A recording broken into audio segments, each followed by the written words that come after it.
you're early, but no complaints here, not from me. At least this way the blooms will not suffer any deformities or blemishes as opposed to blooming far too late, only to collapse because the conditions are not favorable anymore, usually having to deal with higher temperatures. This is Catasetum Orchid Glade Jack of Diamonds with yet again another magnificent spike. I'm settling for this single spike even though several years ago I had 2 spikes and would love to achieve double spikes again one day. Perhaps the coming growing season with an additional bulb to provide more energy, we can have 2 spikes again in the winter of 25 and 26. Anyway, let's enjoy these blooms. The fragrance of this orchid reminds me of spearmint chewing gum this time around. I always felt that in previous years the fragrance leaned toward a very medicinal note, akin to the one that you would experience when you first walk into a pharmacy. It was not unpleasant in the past, but the spearmint fragrance has elevated being close to this orchid for real.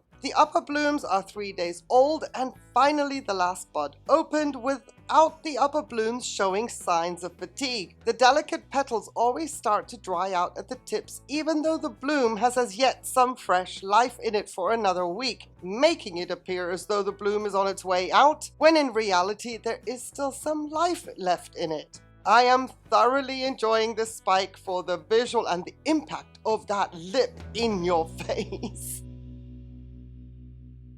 I consider myself lucky to have a Catasetum orchid that blooms female blooms during the summer and male blooms during the winter. My Fred Clarkiara does not do that, so it's nice to have one that presents such a variety of activity when it comes to the different blooms and spikes on a single orchid. This year I managed to keep a little record of how the spike progressed. The dates will give you an idea as to how long it took for the orchid to bloom out. I did ask myself the question, why are you coming into spike so soon? And the only reason I can think of is that all of October and through most of November of 2024, this orchid experienced low light and conditions that were much colder than our falls in southern Spain usually are. Even though the last 2 weeks of November, our fall temperatures were back to normal, it did not stop the progress of the spike. And here we are, almost 6 weeks ahead of the normal blooming compared to previous years. Those were the 6 weeks of October and half of November of 2024. For what it's worth, I find that remarkable that this orchid is in its own way punctual.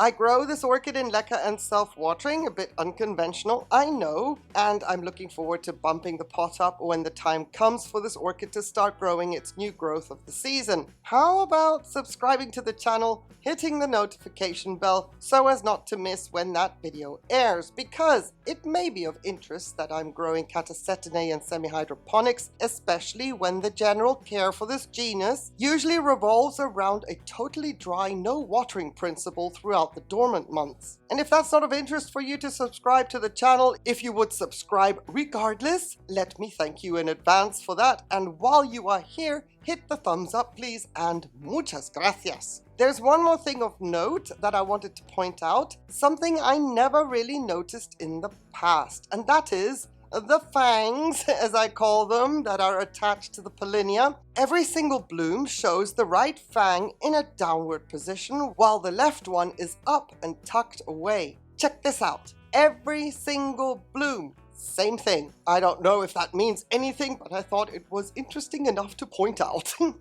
The whole column structure looks like something alien that is about to hatch out of its pupa and become a mature creature of sorts. All in all, fascinating blooms to match a fascinating genus that is fun to grow. If you're interested for more content on this genus and how I grow these orchids, let me direct you to the playlist titled Catasetum Lookbook, in which I have a whole library of videos with comprehensive care information. The most important one, in my opinion, being debunking the care of these amazing orchids with years of proof to back up what I am debunking. That video is linked in the description for easy access. Know that I appreciate your time. I thank you so much for watching and for watching to the end. It is wonderful to be able to wish you a fabulous day, even though I attach a condition to that, which is that you stay safe, please. Take care. Bye.